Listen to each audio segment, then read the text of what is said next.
What's up, Thought Warriors? Welcome to Higher Learning. I am Van Lathan. I am Rachel Lindsay. Just to let you guys know that we just did a whole different intro, but my mic was on the ground. Like, I was literally talking to the computer with no mic. A solid 2 minutes. A solid 2 minutes. We had a full-out intro. It's okay. Yeah, but during this intro, we learned that you haven't seen The Fast and the Furious. Okay, I've seen one, maybe 1.5. Okay. You've seen the movie, The Fast and the Furious. I have. I've seen it. Okay, so name 4 people in the movie. Okay, here we go. Paul Walker, rest in peace. Rest in peace. Tyrese, Ludacris. No, wrong. They're not in it? Wrong. They're not in the original Fast and the Furious. Okay, Fast and fine. Furious Vin 2. Diesel. Diesel. That's 2. I've never been good with names. I can see faces. Mm-hmm. I can see faces. The 2 women, Jordan. Oh, Jordan. There you go. There you go. Come on, Big Rach. It's Jordan and Michelle Rodriguez. Oh, that's what I'm talking about. That's what I'm talking about. I doubt Y'all it. see how he tried to play me? I doubt it, Big Rach. You know what? Hey, you showed improved. Now, you didn't get Jordana Brewster's full name, but I know that you know who she is. Thank you. So we're going to start doing that every single Friday podcast. No, we're not. I'm just going to pick a random movie since you were obviously raised like in the basement somewhere where they didn't allow you to watch any movies at all. You haven't seen anything. There's truth in that. There's truth in that I wasn't allowed. Remember I told you I could only see PG movies until I turned 13. Right. And then PG-13. And by the time I got there, I didn't even care for movies. By the time I turned 17, I thought, you've deprived me from movies for 17 years. That's so sad. That's so sad. You were just like, I'm done with movies. It's pretty much what happened. I get them kids are done with sugar. But you said I'm done with film. How can you be done? Think about all the movies you haven't seen, Big Rach. It's a beautiful world out there for you. You don't know what you're missing. I never had it. So I don't know what I'm missing. In college, like I've so I couldn't even watch shows like The Simpsons. No. Roseanne. No. And I remember when I went to college, my mom bought me the DVD set of In Living Color. And I was in college like, oh, y'all see Homie the Clown? And they were like 15 years ago. We saw it when we were children. Like 15 years ago. Well, by the way, shout out to all my homies in the Wayans family. Shout out to Damien. Shout out to Sean. Shout out to everybody. But they probably were right not to let you watch In Living Color. If you go back now and watch old In Living Color episodes, they are 2 things. Number 1, absolutely hysterical. Maybe the most hysterical comedy that's ever been on television, short of the Chappelle Show. Yes. And number 2, wild. I mean, there were no rules. Every single group got it on In Living Color. Yeah. And to a point to where it's almost uncomfortable to watch now. But then we were rolling watching that stuff, man. Yes, yeah. I was trying to bring it back in college and they were like, we've been experienced this, Rachel. We're not going back to Homie the Clown. But I'm like, but the Cosbys. But y'all watch the Cosbys. Right. My Cosby kids out there know what I'm talking about. Yeah, Cosby was good. We bring him up way too much on this podcast, by the way. We're going to need a no Bill Cosby episode here pretty soon. It's getting weird. So speaking of comedy, one of the more amusing things that I saw from this past weekend, this past couple of days was, it's actually, I said weekend, but it's the past couple of days. I'm already in weekend mode. Was the sit down between Joe Biden and Barack Obama. I don't know if you guys have seen this, but you thought it was funny? It was humorous to me. As are all things that are overly earnest and overproduced. It was overproduced. I'll give you that. From what I saw, I didn't see the whole thing. Right. First of all, it is now Barack Obama's job to normalize Vice President Biden to people like myself who are skeptical of him, yet voting for him somewhat in protest. Actually, I'm not voting for anyone. I'm not voting for somebody. You're voting against. I'm voting against Donald Trump. That's the America we live in. Okay. But I will do anything that I have to do to get Vice President Biden in office. Whatever. But the sit down happened and it covered some topics. I think it was about 15 minutes long. They talked about coronavirus. They talked about the economy. They talked about something that I thought was a very useful conversation, which is the link between public health and the economy, which is something you don't often hear about. Yeah. I think it's under-discussed, but they actually touched on it. But the more important aim of this conversation, in my opinion, made it funny.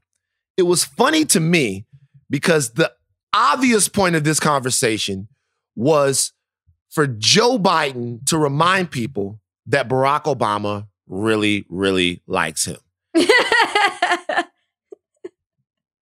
And it was like, hey, you know that guy that likes you, that you like? Well, guess what? He likes me. And when I watched it, that was the biggest takeaway from it. Joe, I'll tell you why I really love you so much, Joe. And that was the entire thing. You watched it. What did you think? Well, I didn't watch the whole thing. I saw clips. And so from what I saw, it seems a lot of like Barack Obama was interviewing Joe Biden, but also answering the questions. Is that how it came across? Because I didn't watch the whole thing from start to finish. It was more so of a conversation. I don't think anyone was...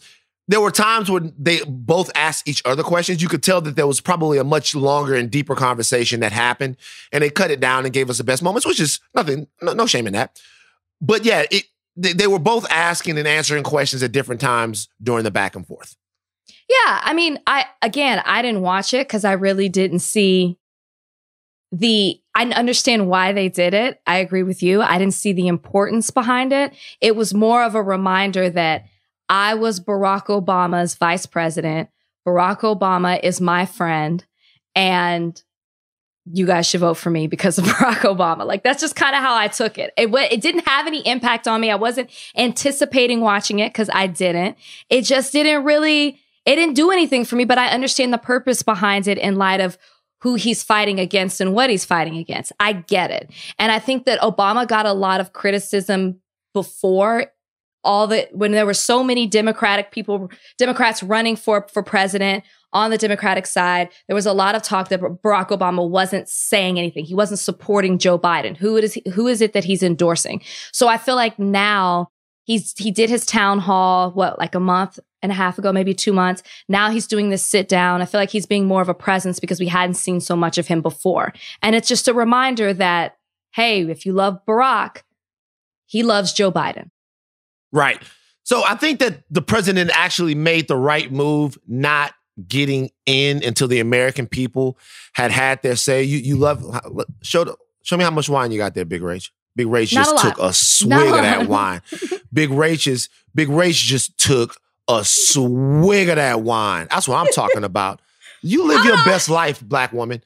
Big Rach, like we're talking, and are you stressed? Do we need to pause for a second and talk? Because you took that wine. Like, everything good? The home front is good. Everything's good? Just making sure. Everything's good. I have to remind you guys, we are at a 3-hour time difference. It is the end of the day to me. So it's like a lot has happened. And a lot of times I just like to use the podcast as a chance to just relax and release. And some of that, sometimes it comes in a glass of wine. That's all. But I just want y'all to note that he was like, but I'm drinking a bottle of water over here. That's not what I got water. Remember, I know. I got to go run after this. So again? Yeah, I'm doing 2 runs. Oh my God. 2 runs a day until I'm not fat anymore. So I saw myself in some videos and I'm like, yo, fam, I know we on quarantine, but at least 15 or 20, you got to come down. Yeah, maybe more, man. Maybe more. I want to see, don't judge. I want to see. No, I'm not. My abs. I'm not. I want to see, I've told this earlier. I want to see my abs. Like, do you do weights? Yeah, I do weights. Okay. Oh, that's right. You box and all that. You have a target? I lift. I'm just making sure you don't have like body dysmorphia or something like that. I mean, we all kind of do to a bit. We're going to get, before I get excoriated and bare my soul again on this podcast, which I have a nearly cry moment every single time, we're going to get back to Joe Biden and Barack Obama. What I thought was interesting about this conversation is that, number one, Vice President Biden, and I don't want Simone or anyone who might hear this to get mad, he actually looked sharp in this convo, which was very important. He's sitting across from, he's sitting across from one of the most articulate, don't get mad at me, Barack, intelligent, most academically accomplished presidents that we've ever had. And at least in an exchange of ideas that don't hold very much intellectual complexity, he seemed that he was with it, which, if we're being honest, for a lot of people out there, has been a major question when it comes to the vice president. So that was a good sign. And also, I think the point of the video was to remind people that even if Joe Biden, at his worst, was not going to be a great executive, he would restore some semblance of decency to the office, because it seemed like that's what they talked about more than anything. They talked about that more than anything else. Well, to go towards the point that you're making about how great he looked, and also how this was to show that he's not Sleepy Joe, as his opponent calls him, who was also in the media on his run talking about his cognitive skills and taking tests and constantly talking over and over and over about it. Yes, it was good to see Joe Biden in this light and to show that he is all there and he is capable, even if it was taped. Who cares? He looked great. It was from what I saw, it was a great conversation. And I think that it was necessary in light of the things that the Trump administration is trying to do to discredit Joe Biden. I'm assuming you like Barack Obama. Yeah, I like Barack. And I'm assuming that you're voting for Joe Biden. Yes, I am voting for Joe Biden. Is it not a little troubling that you like the president, you're voting for Joe Biden, yet there was really nothing inside of you that made you run to your screen to watch a conversation between the two men? And the reason why I say that is because I worry about when it actually comes down to the come down. If a lack of enthusiasm about Vice President Biden makes him vulnerable in November in an election that, barring some sort of massive sea change, he should win pretty easily. I mean, I honestly, no, it's not because I'm not enthused by Joe Biden. It's more of, I honestly really didn't have time to watch, just to be 100% honest. Right. And two, I didn't think that I was going to hear anything different or new. Right. I thought the purpose of it more was to affiliate him with Barack Obama. And I could see through that. So I felt I didn't need to watch it. There was nothing I was going to gain from that. And Joe Biden already has my vote at this point. So I'm not on the fence and need to be convinced. There may be people who that conversation was beneficial for, but for me, it wasn't. It's not because I'm like disappointed that it's going to be Joe Biden. I mean, that I want it to be Joe Biden. Yeah, interesting something here. I want to point something out. There were people that watch this and they're like, why can't Joe Biden pick Barack Obama for vice president? By the way, people, he can. He can. Let me tell you the problem with that.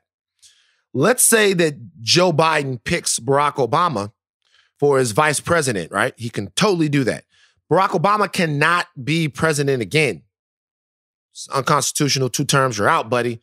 So if something were to happen to Vice President Biden, who is not President Biden, if something were to happen to him, the line of succession for president would go to the Speaker of the House. Now, you guys are somewhere thinking right now, hey, that's not so bad. That would be President Pelosi, which would be an interesting America. But that's not necessarily guaranteed. If the Democrats were to lose control of the House, the Speaker would change. And then the House Minority Leader right now is Kevin McCarthy. He would then become president of the United States of America. So you don't want an administration that has their agenda moving or has all of this stuff, and then all of a sudden the president is one heartbeat away from it exchanging that power to another party. So that would never happen. I also learned in this interview something else I didn't know is that Barack Obama's daughter and Joe Biden's granddaughter, not sure, they didn't specify, are best friends. Oh, that's cute. It's very cute. That was the biggest bombshell. I laughed through the whole thing, man. I just laughed every time. Every time Obama said, and the thing I love about you, Joe, and this is the great thing about you, Joe, and this is it was so obvious. I'm going to do something on this podcast that I don't ever do and will never do again. I am going to say something slightly positive about President Trump. Slightly positive. Oh, what? If there is one thing to admire about President Trump, is that he is so comically dense that he has no choice but to be exactly who he is all the time. And that alone is something that bothers me about a lot of politicians. A lot of politicians, I can see the political speak wafting off of them before what they really believe even gets near me. And the waft a lot of times stops me from even being able to connect with them. And I would rather Joe Biden or somebody else be exactly who they are, be prone to some gaffes, than try to negotiate every single sentence. I'll tell you something. What you just praised President Trump for is the reason he's in office right now. That is what people held on to. By the way, it wasn't praise. I said, admiration, because you did use it. There's one thing you said there's one thing I could admire him for. Excuse me that I changed the word. Did I say yes. Admire? I don't think I said admire. Jordan, run the tape back. I don't think I said admire. I said no. Whoa. I never said I admire. I said if there is one thing to admire him for. Oh, okay. I didn't say that I did. I said if there was. Man, this is not semantics. You ain't gonna do it to me. Admiration. The admiration you just spoke of towards President Trump is the reason that he's in office. That is what people loved. They loved that he wasn't the politician, the typical politician. He was who he is. He stood by it. And he didn't back down from it. And they wanted that no nonsense president. And that's the reason that he is your president right now. It's a gift and a curse. I would rather, I don't know. I would rather not Trump for sure, because that same thing people loved about him is the reason that they hate him today. Right. I would rather any president, speak what's truly on their mind and on their heart.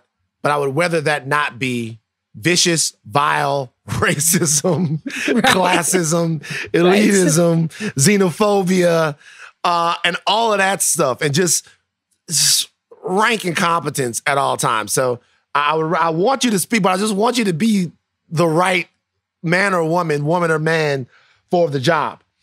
Now, there's a very serious issue that is happening right now in one of America's most interesting cities. Have you ever been to Portland before?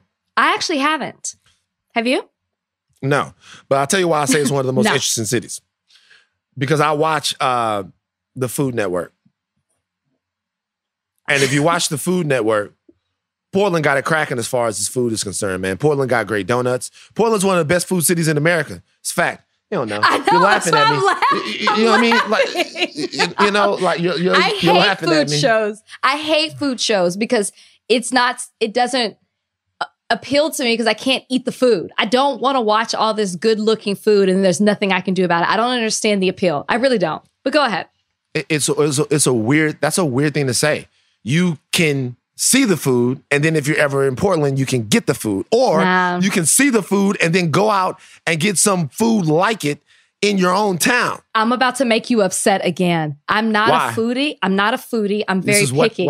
I'm a person who eats to survive. I'm not a person who's just like, oh my God, I'm craving this. I eat because I'm like, yeah, I probably should eat. I've only eaten a little bit today. Or yeah, it's probably healthier if I add this into my meal. That's me. So you don't have like a favorite food? Yeah, probably like a Wingstop or something, but not. I'm not. Right? Hey, try to get that sponsorship. Try to get that sponsorship. Now, Portland. Back to Portland. Like a lot of reasons to love Portland, but specifically a reason to keep your eye on Portland right now is I'm sure we're not going to break the news to anyone that what's happening in Portland right now is incredibly important, but also a really defining moment, in my opinion, in American culture. for a lot of reasons. Now, just to run it down to you guys, there have been protests that have been going on in Portland for a while now, and these protests have largely been peaceful and largely come from a very diverse swath of the citizens and residents there.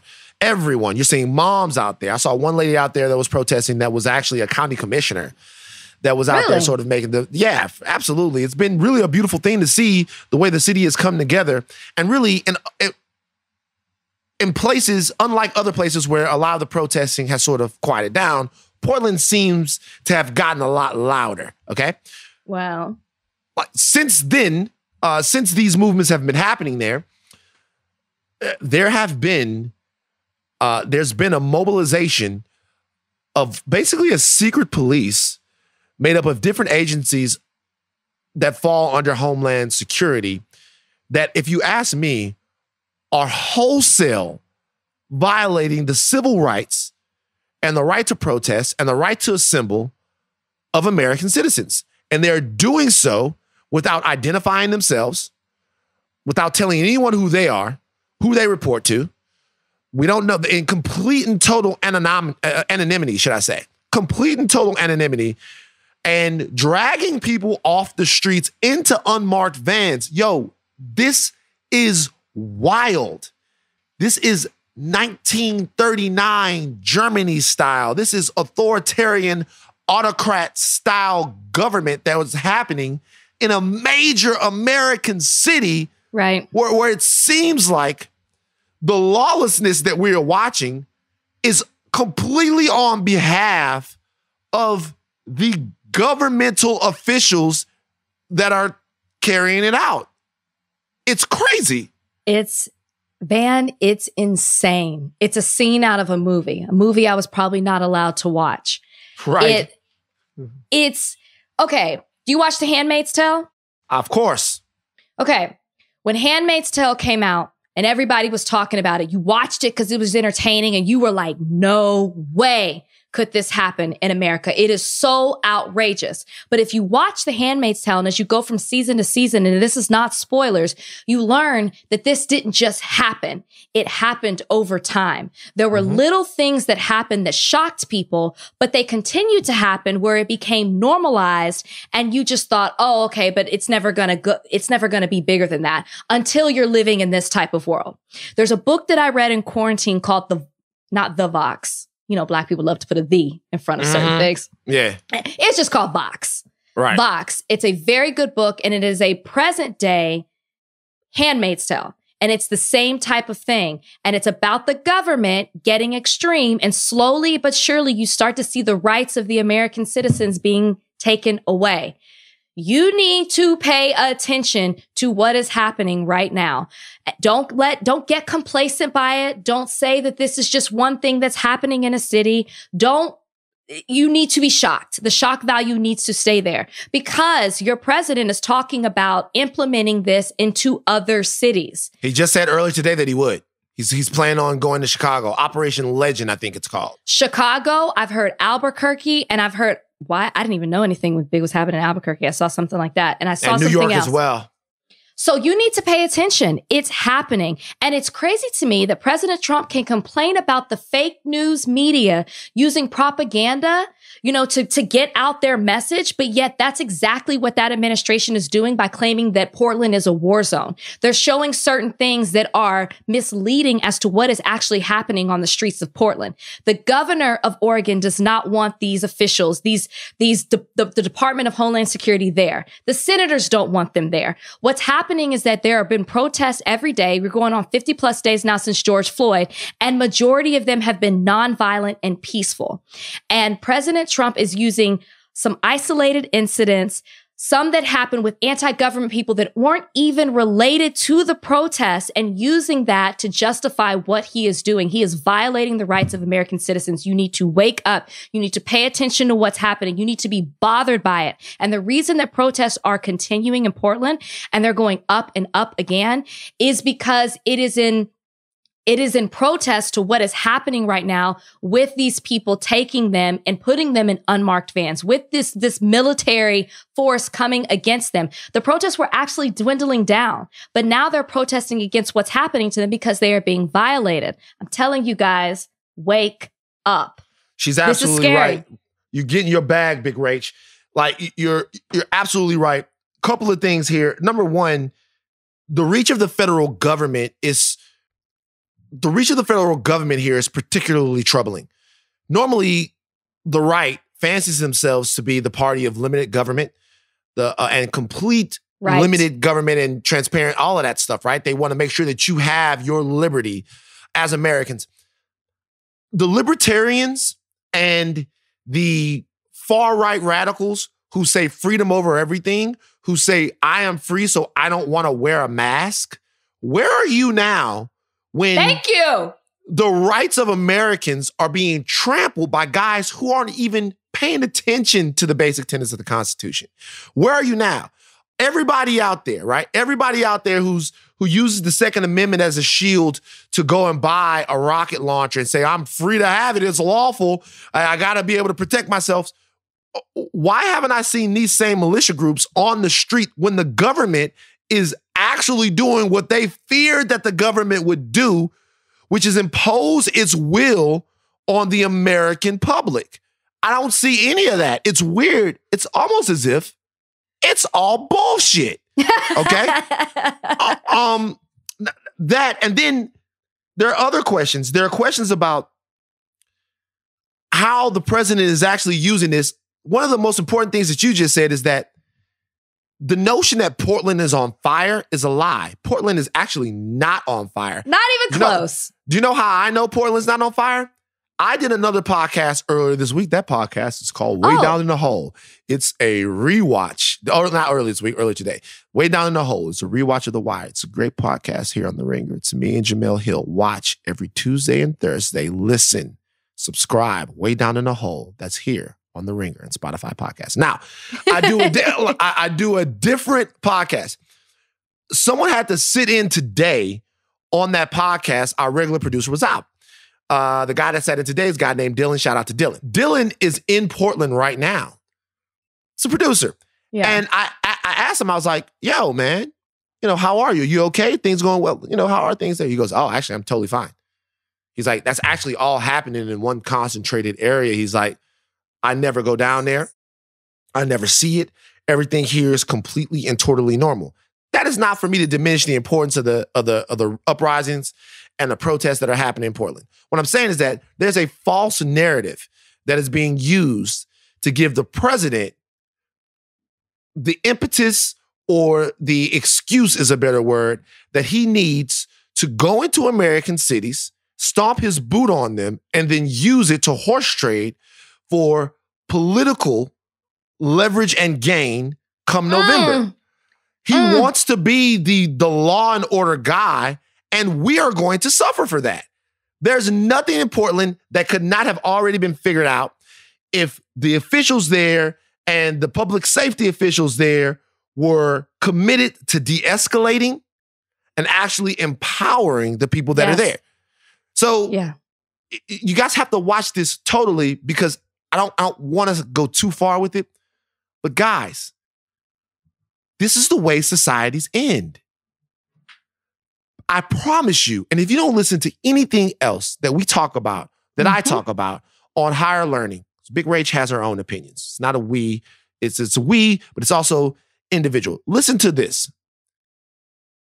It can end. It can. It could end. I hear you. America, 3 months from now, 6 months from now, a year from now, could be in the middle of a civil war that is both bloody, completely economically disastrous, and threatens the very future of the country. Everything you know could be over. And it's a very important, and it's not like it would be the first time it's happened in history. It wouldn't be the first time it's happened this year to a country. This happens all the time. Anyone who thinks it can't happen to us, you're crazy. Decide what kind of country you want to live in and who needs to be held accountable for you to live there. But this is really wild and very, very troubling. Yeah, no, you have to pay attention to what's going on. When I was listening to you talk about declaring war and using it for political gain, it just reminds me of, around 1982 about the war on drugs. It just reminds me about all of that. That's another topic. But you need to pay attention to who it is that's going into Portland right now and putting people in unmarked cars. It's the Department of Homeland Security. Do you know what they do? They fight foreign enemies. Right. Now they are turning and fighting American citizens. That's the Department of Homeland Security will protect the homeland even from a domestic threat as well. Okay, fine. From a domestic threat. But this isn't a domestic threat. No. If you were coming to assist and help with crime that's happening, but not to fight against peaceful protesters and to make it seem like something violent is happening that is nonviolent, attacking mothers who are supporting protesters, attacking people just standing there. You've got to pay attention to what's going on. That's all I'll say. That's all I'll say on that. I put you like this. Okay, so I just want to make sure you guys know what the other side is saying. So the Department of Homeland Security is saying that what they're doing is lawful. And I'll tell you how they're saying that it's lawful. All right, so U.S. Code 1315 says that the Department of Homeland Security can deputize and assist agents in protecting federal property. What that means is that anytime they think federal property, if it's the federal building over here on Wilshire, if it's in danger, they can deputize anybody and send them out there. The question then becomes, where does taking somebody off the street and putting them in an unmarked car correlate or relate to protecting federal property? They then come back with this.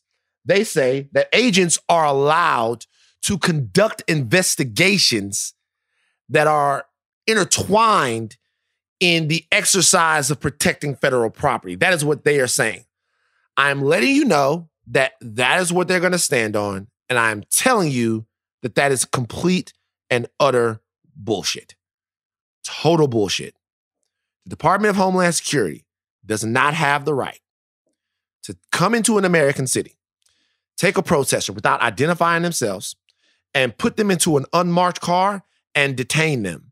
Right. That is, to me, in clear, I'm not a law scholar, that is, to me, in clear breach of one's civil rights.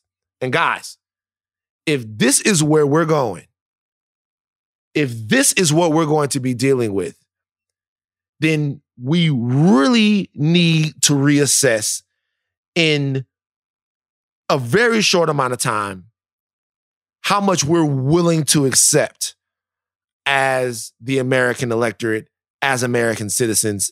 I mean, quickly.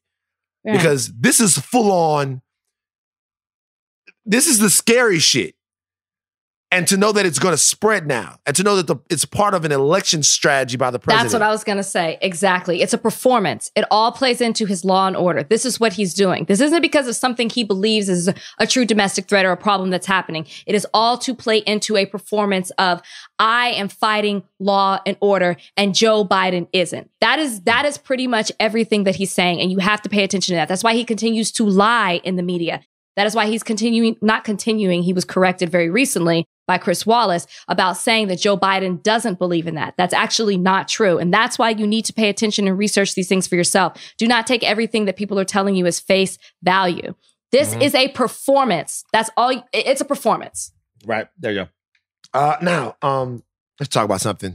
Like, look, you guys, we are going to check back with what's going on in Portland and what's going on in Chicago every single podcast. Yes. And we are going to make it a point here on Higher Learning to talk to people on the ground in all of these cities so that they can then tell you, with nothing in between them, what the realities on the ground are. That's how important I believe to be this. Listen, we're going to have big-time guests on the show, people who you guys love, shows that you love to watch, singers that you love to hear.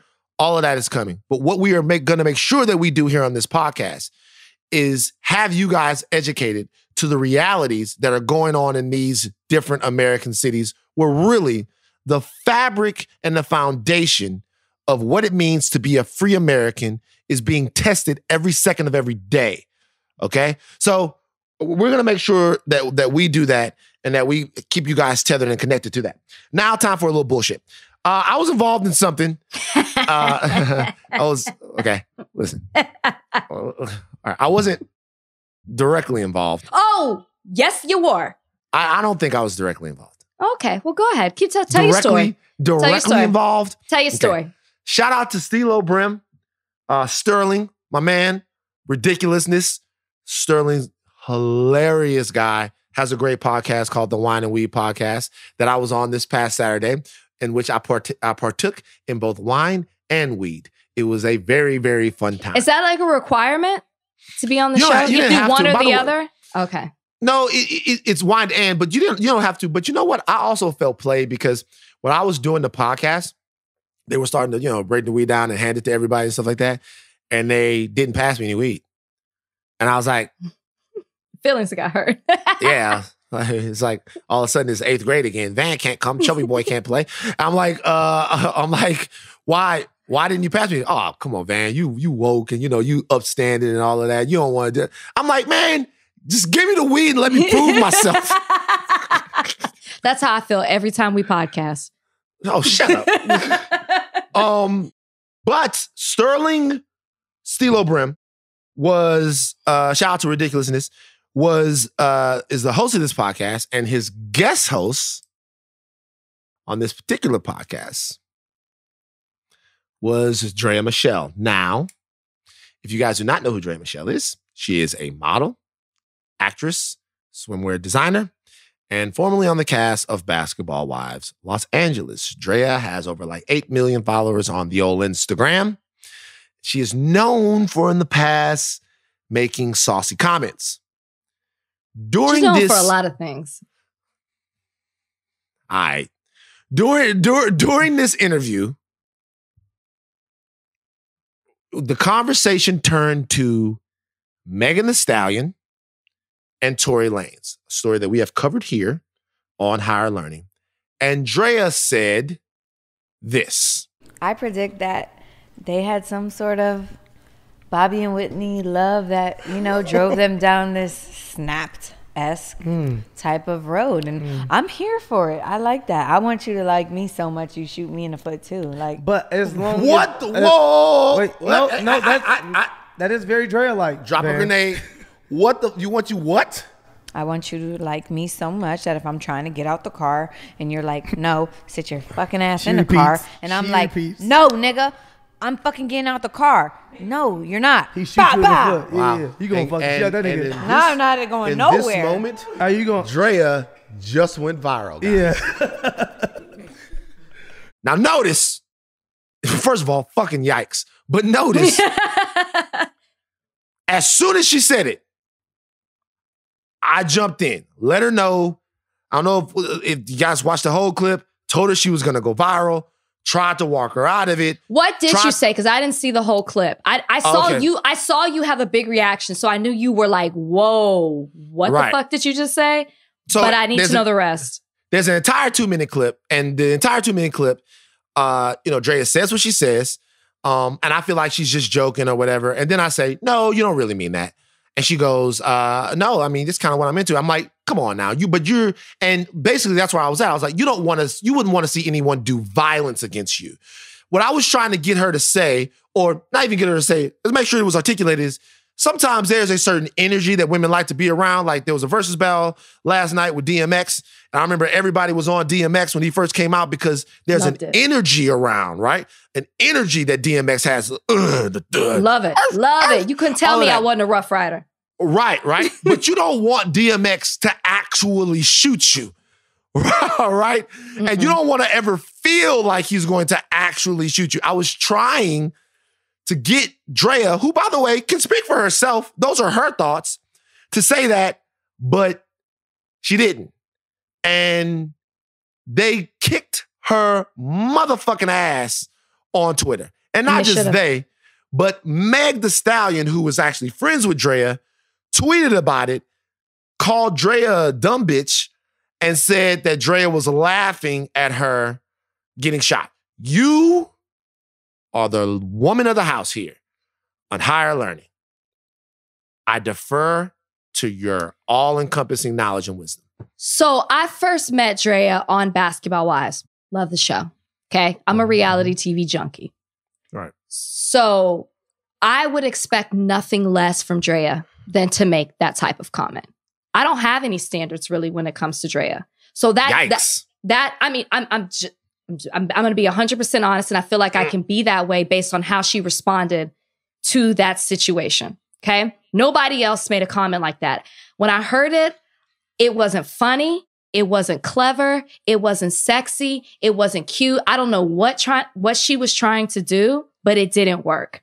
And the problem, what I got so upset in hearing her make that type of comment, I was like, she is such a silly rabbit. That she thought, she is. I'm sorry. She thought that was a cute statement. And it was problematic in so many ways. We're in a culture right now where we're talking about getting respect for Black women. Well, why haven't Black women gotten respect for so many years? Partly is that some Black women allow Black men to treat them a certain way. Draya's comment falls right into that. I want a dude to love me so hard, he wants to shoot me in the foot twice. I want that Bobby and Whitney type of love. Do you remember what happened with Bobby and Whitney? That's who you're going to compare the type of love that you want to. Maybe that's why you were single right now. That is not a goal. That is not something we should be striving for. And the fact that you made light of a very violent situation, which was an attack. I know we don't know the full details, but from what we know so far was an attack against a Black woman. I don't know who, how, what happened. And the fact that you tried to make that into seem like it was something sexy when there are people that follow you, who look up to you, who see you as a businesswoman, an actress, a model, and those things. And that's the kind of comment that you were going to make is so reckless. That's why I call her a silly rabbit. I know she has known to make off the cuff comments like that before, but I really think that she thought it was a sexy statement. Like she wants this somebody to love her so hard. He wants to be violent against her, but I just really need her to understand the depth of how problematic that is.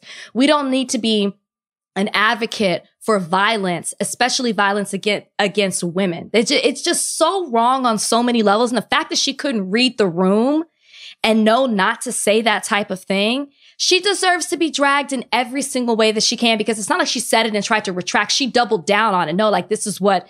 No, like that's what I really mean. That's the type of love that I really want. I want him to love me so hard, he almost kills me. Just sit back and think about that for a second. What the fuck does that even mean? That's your friend. Okay, first of all, for what? Damn, Rach. First of all, I just hate when women do stuff like that. Okay. First of all, so I want to speak to that real quick. I'm going to take responsibility for something. This is what I'm going to take responsibility for. Number one, as a man, I'm going to push back on something that you said earlier. As far as Black women are concerned, Black women don't bear any of the responsibility of the brunt of the way Black men treat them, right? Just want to make sure we get that out there, because as I got to hold my brothers accountable to treat sisters better, right? And I can't blame a woman or anybody in any relationship for the way that they are being treated. That's not what I'm saying. I know. I just want to make sure that we're clear. I know you're not saying. I'm just want to make sure that I'm not excusing Black men. No, yes. Right. Go ahead, say it. I'm not excusing them. Any man who would mistreat women, right? So it's going to be. So if anybody thinks a certain way about Black women, the opinion of Black women in America comes back to the way that it's far-reaching and very historic in the way that they've been commodified, overlooked, and really pounded on in America. I'm going to ask you a question for the man sitting in that room, right? So understanding, she says that, and she's saying that about herself, right? I haven't taken any heat for it, and I don't think that I should have taken any heat for it. And you shouldn't. I know, but what I'm asking you is, as the man in the room, because if there are other women in the room, that's what as the man in the room, is it appropriate for me to tell Draya that she's wrong about the way she feels about something? I'm asking this sincerely, because what I'm saying is, she says she likes something that's toxic and really unhealthy. she didn't recommend it for all women. She didn't say that love is better like that. She didn't say that things are better like this. She says that's what she likes, right? I like that type of shit. I'm here for that type of shit. Being a woman in that room, but being a man in that room, honest question, how do you attack that? Trying to make sure that we don't propagate like ideas that violence against women is cool. I think the same way that you're saying she was saying that's what she wants, I think the pushback should have been like, okay, you're saying that, but there are going to be women that are listening to this podcast. You know, what would you say? That statement, how can that can be taken a certain way where it's representative as to what women want? Don't you think that that statement is a little problematic, advocating for that type of love? You want a man to disrespect you. You want a man to not value your life, where he puts your life in harm because he loves you that hard. That's not what love is. That's disrespectful. You don't value me. You want to pull the trigger and pop me twice and not know what happens. Like that's not love. That's not love, period. I don't even believe her when she says it. I think that's even more so what's troubling. You don't mean that. You don't really want a man to shoot you twice to show he loves you. You were trying to be funny. And I think that is why you saw the extreme reaction as well. Nobody believes that Draya wants a man to shoot her. She thought it was funny. I said that on the podcast. I'm like, you don't really think that. She doesn't. I'm like, I was like, you don't really want to see violence against a black woman. You don't want to see violence against a lady. You don't want to be with somebody that you think could shoot you. You don't really want. I said, you're just doing the whole playing the character thing. And but I mean, what character? What character is she playing? I don't know. Like a silly rabbit. Like it's just, who has that type of conversation? She got the reaction. I don't know if she wanted the attention. I don't know if she really thought she was going to get the reaction that she did, but she deserved it. And people will comment on it. They'll go off on it. They'll move on and she'll be fine. She'll post a fire picture on Instagram. She'll get a bunch of likes and comments and everything will be normal again until she makes another dumbass comment. You shading the shit out of Draya right now. Listen, I got to be honest with you. So... And I'm not normally down for putting down women. Let me just say this. I am not a person who's like, this woman made a mistake. Let me put her down. But you did not represent for women in the comment that you made. So I feel like I need to address that. And I have to come at you for saying that the way that you did. I'm sorry. Okay, so let me ask you this. I spoke to her yesterday, right? I checked in just because, right? How far does it go? Because she has a brand line with Savage X Fenty. I don't know if you call it a brand line, an endorsement deal. She's a brand ambassador with Savage Fenty. Give it to Rihanna's. Me. See what I'm saying? That's what I be talking about. No, but see what I'm saying? Nah, you meant that shit. Like, see? I'm telling y'all, man, it's something that be going on. It's something that goes on. People get in trouble. Like, you can't tell me that when Nick got in trouble, that it wasn't people that was polishing up their resumes and calling their agents like, yo, see if they want somebody to come host Wildin' Out. That happens. I'm telling you. See? That's why you was on it, because you want to be down with Savage Fenty. I'm going to post a fire picture tomorrow on my Instagram.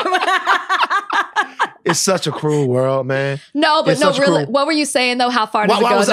What I'm saying is that there were a bunch of people who tagged the brand and then tagged the video, and then to the point that Savage Fenty, which is, of course, Rihanna's brand, shout out to Rihanna, replied and said, we're aware of this situation, as if intimating that they might make a move.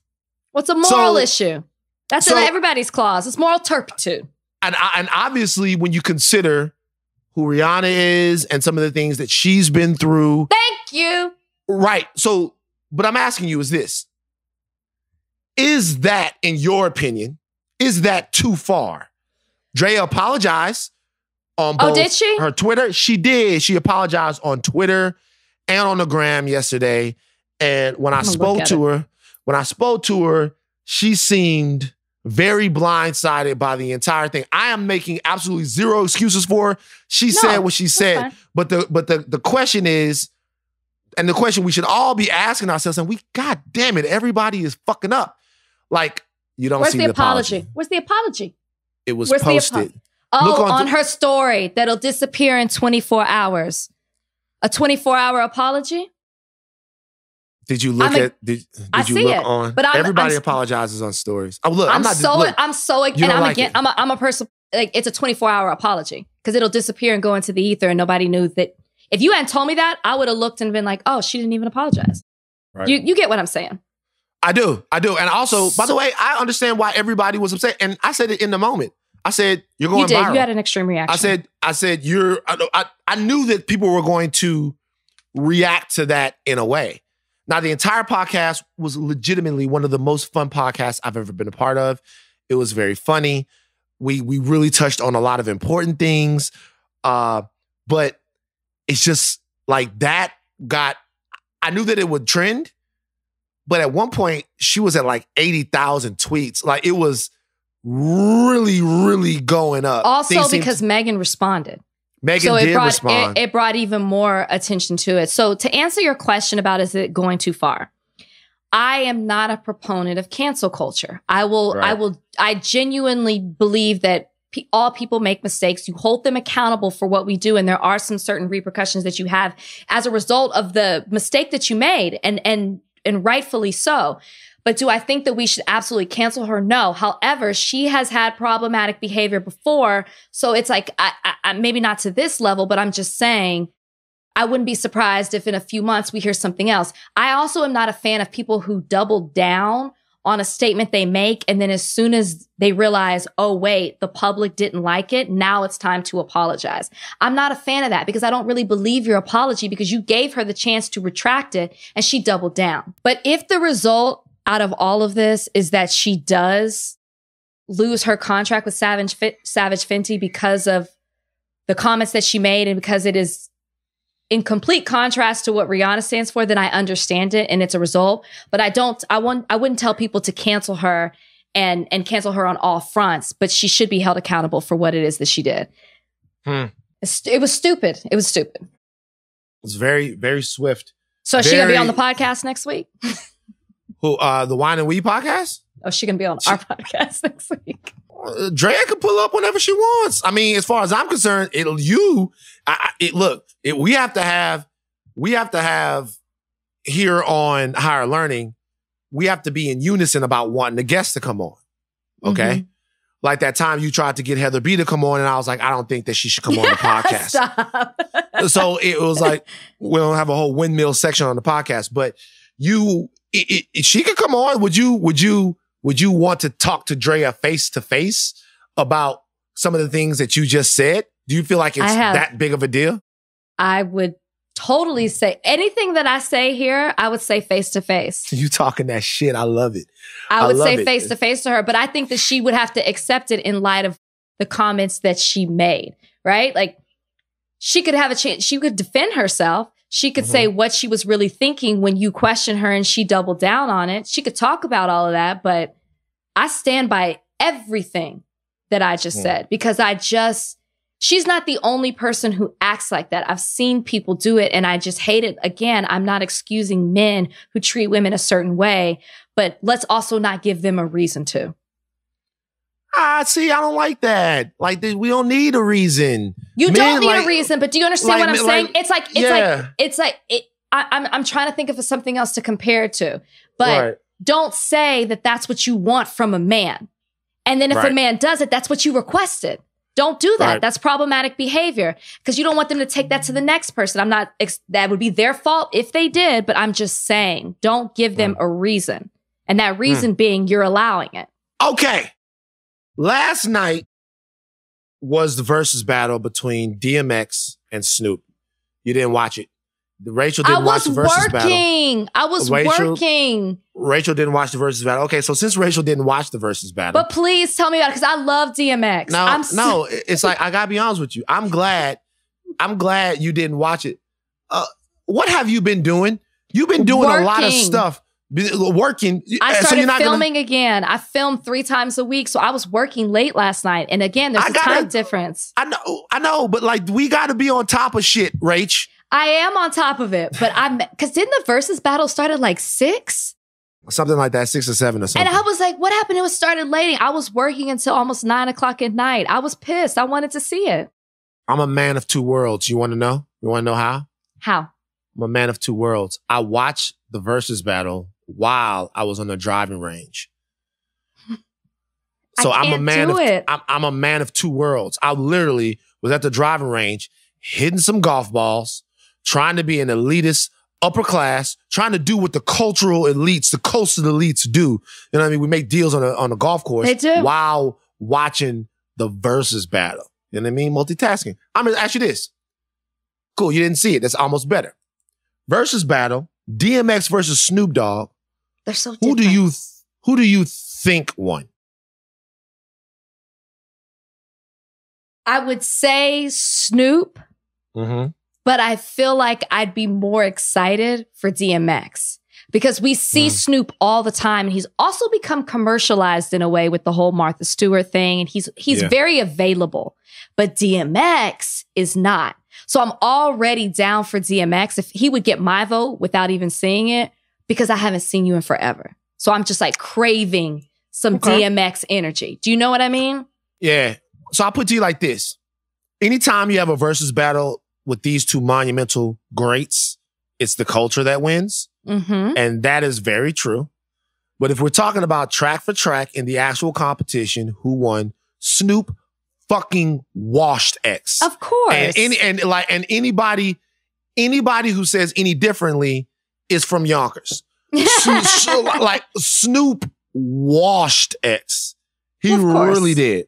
He really did. And by the way, the thing that I love about the versus battles more than anything is that it made me reappreciate just how fucking amazing Snoop is. But I want to ask you a question surrounded by the versus battle. In watching and listening to the versus battle last night, I feel like some of the ladies were in a weird position. Why?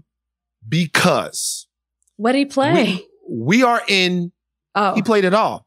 He played it all. But we are in an elevated time where we are transformed and looking back at the transgressions of old as having contributed to a culture of patriarchy and misogyny. And these songs were fucking rough. I haven't listened to Bitches Ain't Shit in a long time. But man, oh man. Oh, wow. Like, you know what I'm saying? Or Bitches Ain't Shit or Ain't No Fun. More to the point, ain't no fun if the homies can't have them. Right. Like, and I was on Twitter and there were girls on there like, yo, this misogynistic shit is fucking fire. Actually, because it's almost like you separated. Who said that? Bring Home Ass Preston said that. And like, she was being funny, but she was also being very vulnerable and real. Where she was like, yo, I am such a hypocrite. Because those songs slap so much. But that's a part of the culture that created some of the problems. So like, what do you do? You know what? Because I guess when I hear those songs, which I get it. I get what you're torn with and what you're wrestling with in your head. I always separated it, right? I always thought it's just a song. You just wrote those lyrics. You don't really mean that. I think that's what you do to enjoy the song. You don't really do that. Rachel, no. I got bad news for you. You wouldn't do that to me. I got bad news for you, Rachel. They meant that shit. I know they did. But I think that's what you try to do in your head because it does jam. I love both those songs. I'm sorry, I do. So I get how you're torn between the two of them. Isn't that just a wild thing? It's like even X on It's Dark and Hell is Hot. There's a lyric on there. There's a lyric on there that is the wildest thing. Is one of the wildest things I've ever heard a rapper say.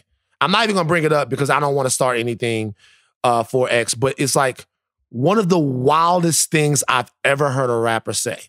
Ever on It's Dark and Hell is Hot on that. And we go back and I understand it when put in the context of 1997 or 98 when it came out and the character that X was playing and just the whole culture. But listening to the songs now, it's not that I don't love them. I ran to the playlist this morning. I'm going to run to the place. I'm going to finish the playlist when I run tonight. Love them. Love both of those guys. But man, it was a really interesting cultural experience because you see so many people deriding misogyny and deriding the patriarchy, but some patriarchy and misogyny over one of Dr. Dre beats, and it seemed like it's a little different. It's just weird. It is weird. I don't know how you separate it. I mean, I remember in the DMX Cisco song, What They Really Want, I wanted my name to be in it. And that song ain't even, yeah, I mean, like, you want it to feel cool. About 3 Rachels, okay. By the way, the name of that song, what she said, What They Really Want, Cosby Kid Alert. The name of that song I was trying to edit it for the the name of that song is What These Bitches Want from a Nigga. That's the name of it. And by the way, that's an amazing song. I know. That's well, Cisco was in this bag too, man. Shout out Cisco. Shout out to Cisco for real. All of Drew Hill. Like shout out to Drew Hill. But it's so you don't ever feel like that there's a point to where we should turn our back on the music. I have to like really pause about that. Okay. The first thing I thought about when you said that is we're in a point where we're tearing down other things in history because they were problematic and they represent something that was very detrimental to a group of people.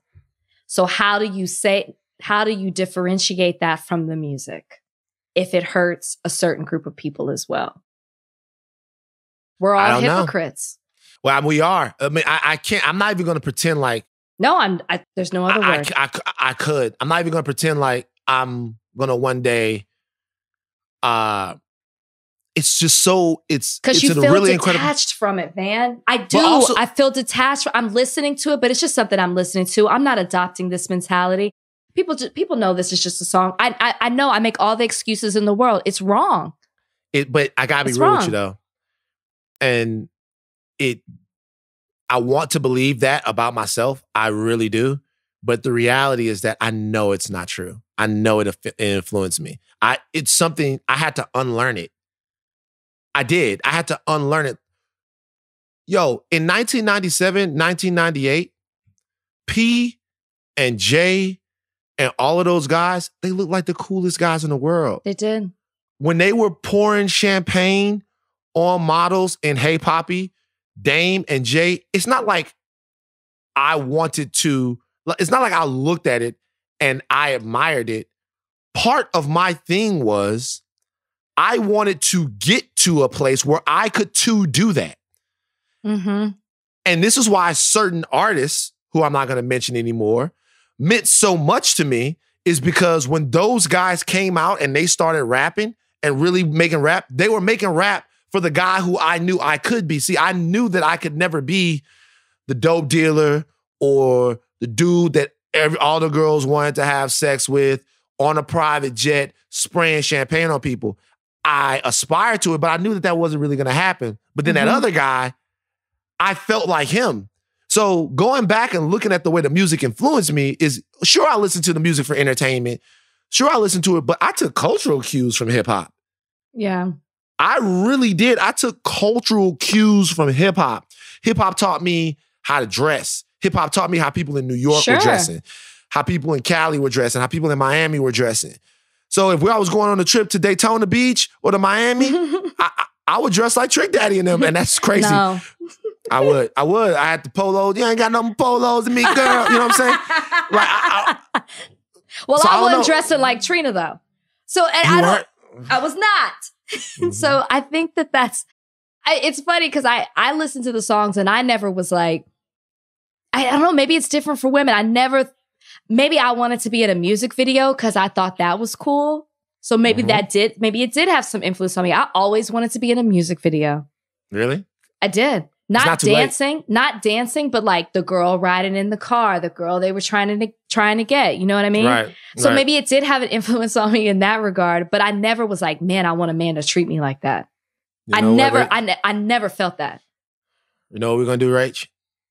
We're gonna start something right here, right now. What? You, in the short time we've been doing this together, you have really become like a sister to me. You have. Thank you.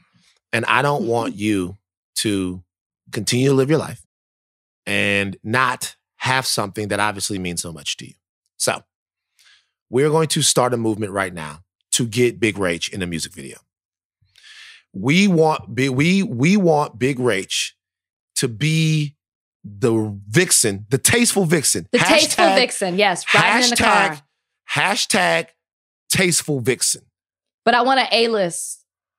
What do you mean A-list? You want an A-list rapper? I don't want just anybody being like, oh yeah, you could be in my video. No. Okay, so let's like when you say A-list, what's the A-list? It doesn't have to be rap. It could be R&B.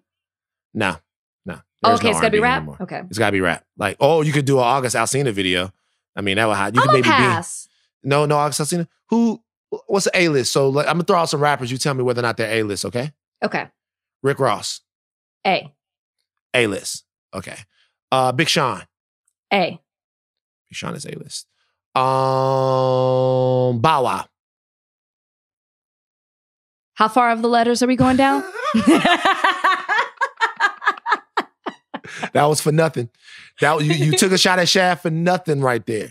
Oh, but I love Bow Wow back in the day. You took a shot at Shad. You said it. You said it, and you know why. His time has passed. That nigga is 32. Like you took. But I liked him as when he was a kid. You know, we grew up together. We grew up in the game together. Okay, so hashtag tasteful vixen. Yeah. All other thought warriors, we have a job to do. Okay? And we got plenty of time because they're not going to really start these productions for a while. But I could be in a woman's video too. You know what I mean? We could have a whole bachelorette theme. We could have a whole theme. Nah, now you're going too far. No, we're going to do it regular. Like think about Lizzo. Lizzo could be the bachelorette. Lizzo could be the bachelor. Okay, and I could be giving her. You know what I mean? So like much smarter than me.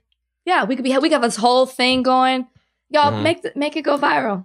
Hashtag tasteful vixen. We gonna get Rachel Lindsay in one of these videos. Now, before we get to unexpected ally of the week, I want to ask you: did you watch any NBA basketball? I did not. I feel like I didn't turn on TV this week. I don't want to watch a scrimmage, Van. Did you watch? I'm sorry. I will. When the season starts, we can talk. I don't want to see a scrimmage. This is what we're going to do. Bowl's gone viral. I don't want to see it. This is what we're going to do. Rach, throw a topic out there. Something that you watch. Something that you got a chance to watch this week. Just throw a topic out there, Rach. I really think I didn't watch TV this week unless it was Morning Joe or The View.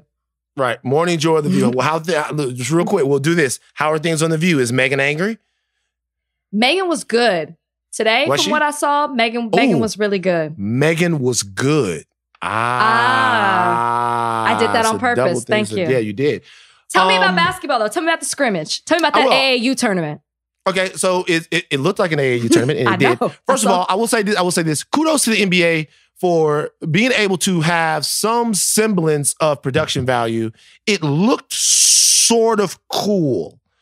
It didn't look like a full arena, but they used a black backdrop, and there was an aesthetic to it. Part of what I was worried about was like, we have things in our mind, right? And everybody knows it. You know what I'm saying? Your mind knows. Your body knows. So when you're at a Laker-Clipper game, right? It's the same arena with NBA talent on the court. Mm-hmm. When you walk in, you automatically feel a difference. Obviously, because they drop the lights in the Staples Center when the Lakers are playing. But like, your mind knows. So I was afraid that I would look at the game on TV and my mind would be like, that's not real basketball. That's not real NBA basketball. That's not the feel. That's not the rhythm. That's not that. But it wasn't like that. It really felt like we're going to get a decent end to our season. It's been March since they've played. It seems like fucking 4 years ago. Well, they had the shortened quarters and everything. How did that go? Didn't they play 10? Didn't they move it to 10 minutes? Or did I make that part up? I don't remember, to be honest with you, but it's exposition. But it looked fine. Everything was fine. Paul George was in his bag. I watched a lot of different stuff. It looked to me, it looked like real basketball. Bowl looked great. Denver started this gigantic lineup, and now I'm losing. That was a steal. That was a steal. The fact that they picked him up so late in the second round, I'm just saying. I mean, I make a joke about Bowl, but really, truly, that was a steal.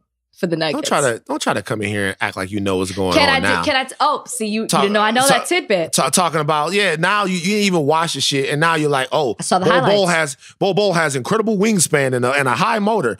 Like, you sound like fucking Dick Vitale now. Definitely didn't say that. What I will say that I saw in relation to basketball news, which is relevant for this podcast, is Tracy McGrady and Jermaine O'Neal are starting a sports agency. I think that's a beautiful thing. I think people feel very empowered with what's going on and are filling in voids where they need to be filled. So congratulations to them. Tracy McGrady said he's not going to be an agent, but he will be, he founded it. He will be a driving force in it. And I love that. I love that they're going to start that. Yeah, I think that's an opportunity. I wanted to be a sports agent when I came out of law school. And I feel like this was something that I could have been a part of. So I just, shout out to all the other people who are wanting to be sports agents. And there's this Black-owned sports agency out there. One of the biggest things that is sort of taking hold right now, but not being talked about enough, is the amount of powerful and semi-powerful Black sports agents that are popping up everywhere, even in the NFL with, people like Nicole Lynn and people like that. It is, remember, think of the athlete, the Black athlete, as an economic machine. Mm-hmm. Normally, in generations past, the only people that really benefit from that economic machine is that Black athlete and then their surrounding friend and family network, right? Right. No, back in the day, they've always been Black agents and Black managers and all that stuff like that. But typically, back in the day, it would be Black manager, Black athlete, then white manager, white agent, white accountant, white lawyer, all of that stuff like that. By the way, if you go out and you have a connection with someone or you think they're awesome at their job and you want to hire them, that's your prerogative, it's whatever. But just to know that when we're talking about community building and culture building, that economically you can still enrich the Black community with that type of economic engine just based upon who you hire. When you talk about the guys like Rich Paul and now you're going to have Tracy McGrady and them and, even BJ Armstrong and gentlemen like that. Yeah. It's a really important step. And especially to have guys that understand the grind and the business of the NBA and really the ins and outs that it takes to be a successful professional player like that with both of those guys. I think that's very, very powerful. And kudos to those dudes, man. Yep. See, I did see something today. You did, and I hadn't even seen that. Oh, you hadn't? I hadn't even seen it. It was on the jump, so you got a chance to watch the jump. I saw Brian was watching it. I happened to see that. Oh, okay. Brian watches sports? Brian's a big sports fan. Is Brian a good athlete? Let him tell it. He was in basketball. How about this? Go ahead. I will bust Brian's ass. I'm not going to let you do my man like that, though.